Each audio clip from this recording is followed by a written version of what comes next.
Today we'll discuss about finite automata and deterministic finite automata, and we'll see one example of deterministic finite automata. So,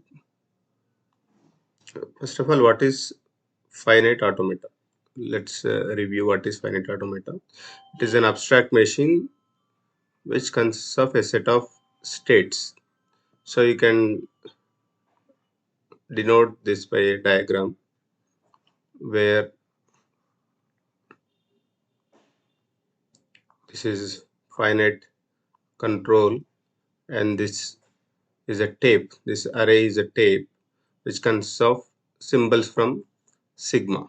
You see here we have sigma.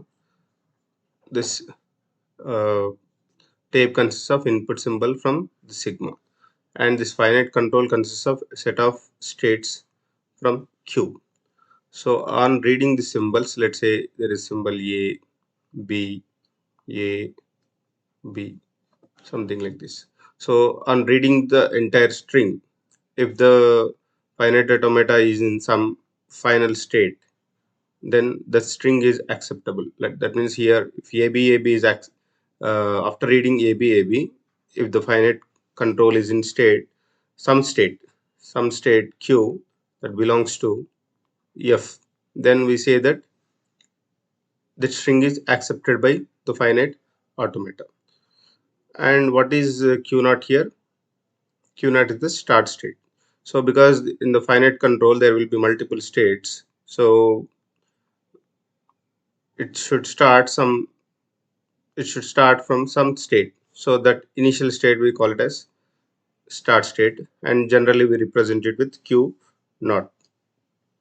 And the movement from one state to another state is denoted by this function delta.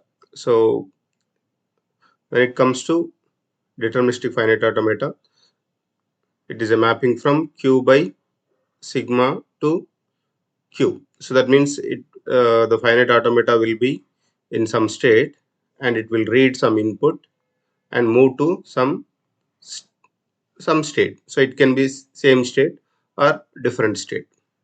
And in generally, this deterministic finite automata or finite automata is denoted by this 5 tuple Q, sigma, Q naught, F, and delta. So there is small difference between deterministic finite automata and non-deterministic finite automata with respect to this transition function. So whereas in deterministic finite automata, there will be only one unique transition for every for every state and input. You take any state and input, the next state will be unique. So it will go to some state Q, some X. So where this QX will be unique.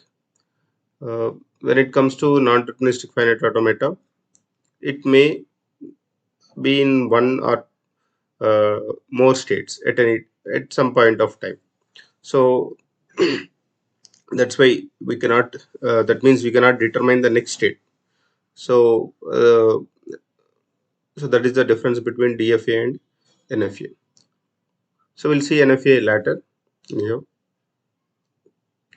So this is DFA and finite automata. Finite. Why we are saying it finite? So because there will be finite number of states. So it is finite automata. If it is deterministic, if the next state is deterministic, we say it as deterministic finite automata. If the next state is non-deterministic, then we say it is non-deterministic finite automata.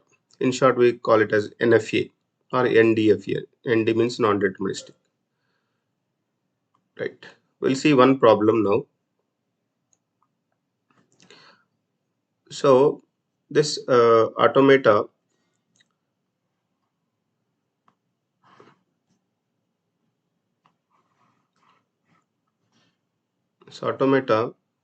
recognizes some strings or languages. So language is a set of strings. So we'll take some string and see whether it is accepted by the finite automata or not. And now let's construct a finite automata, deterministic finite automata, which accepts only strings from sigma. Let's say sigma is it is a set which contains 0 and 1, which contains only 0 and 1. So let's construct a finite automata, deterministic finite automata, which accepts the strings which contain even number of zeros and even number of ones.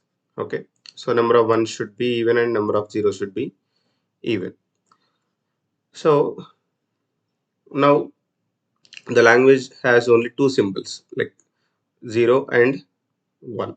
So and we are counting number of zeros and number of ones. So this the number of the number can be even or odd. Okay, so as that means number of zeros can be even or odd. Similarly, number of ones can be even or odd. So there will be four cases like zeros are even, ones are even. I'll write like this.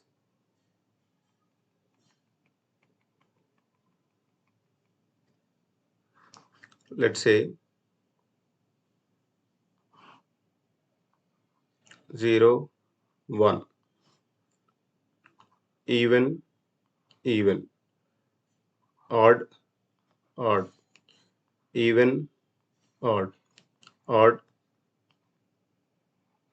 even. So that means there are it is very clear that it is uh, obvious that there will be four states. That means number of zeros and ones can be either even even or even odd even, odd odd.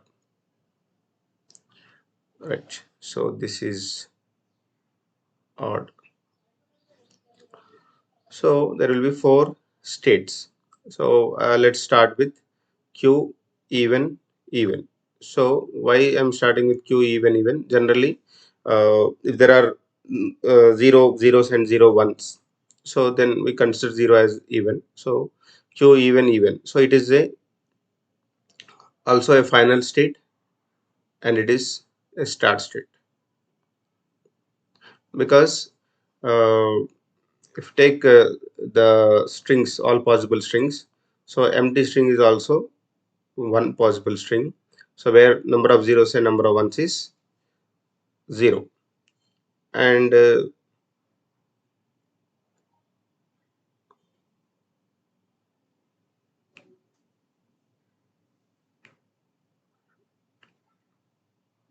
0 0 1 1 0 0 1 1.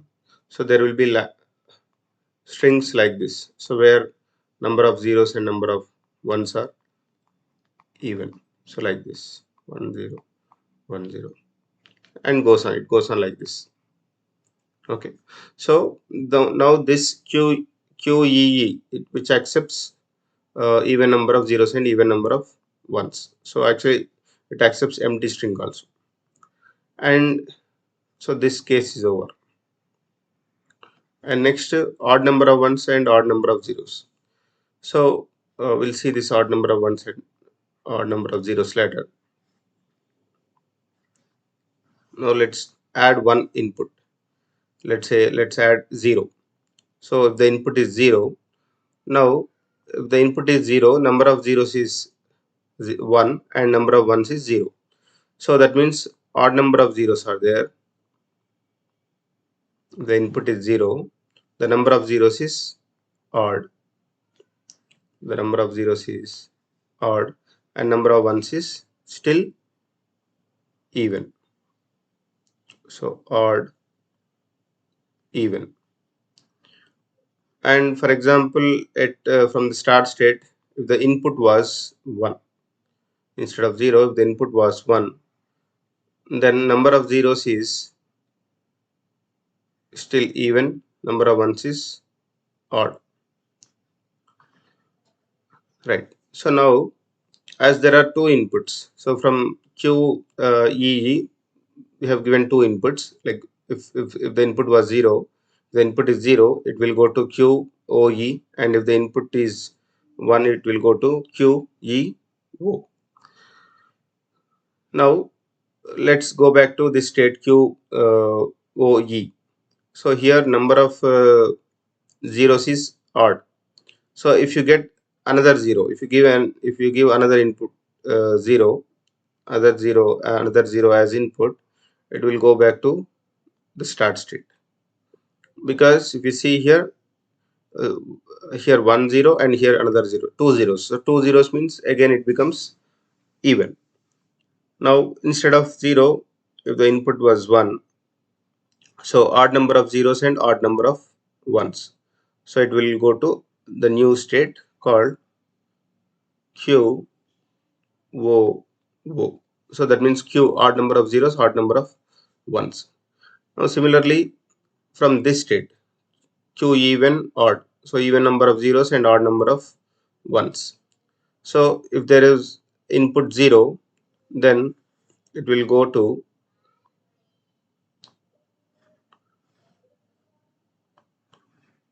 this fourth state. We'll go to this fourth state.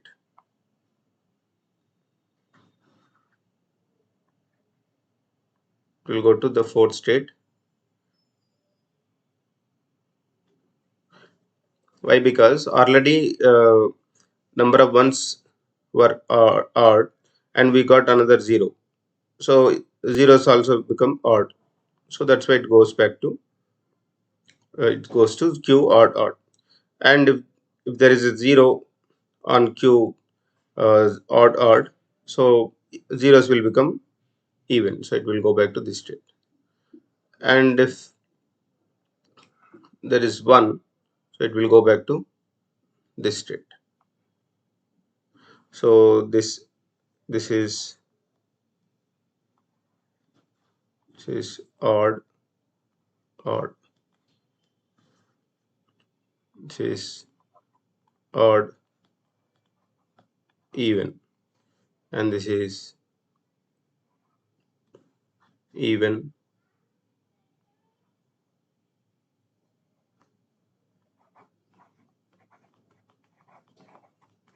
odd, and this first state is even even. Right. So this is finite automata, deterministic finite automata, which accepts even number of zeros and even number of ones. So the language consists of only even number of zeros and even number of ones. Now let's see the formal definition of a DFA. So DFA is denoted by 5 tuple, which consists of Q, sigma, delta, Q naught, and F. So now Q consists of 4 states. So how many states are there? 4 states are there. So let's call them as Q0, Q1, Q2, Q3. So this Q0, Q1, Q2, Q3. You consider as uh, Q0 and Q1, Q2, Q3. And then sigma. Sigma consists of two input symbols, 0 and 1. So the language consists of only two symbols, zeros and ones. Next, delta. So this diagram itself represents the transition function uh, delta. You can represent this by a state table also. So that means initially we are in state Q naught, and if the input is 0, it will go to, let's say, let's denote this with Q0, this as Q1, this as Q2, and this as Q3. So instead of 0 0 E, I am replacing with Q naught, Q1, Q2, Q3. Now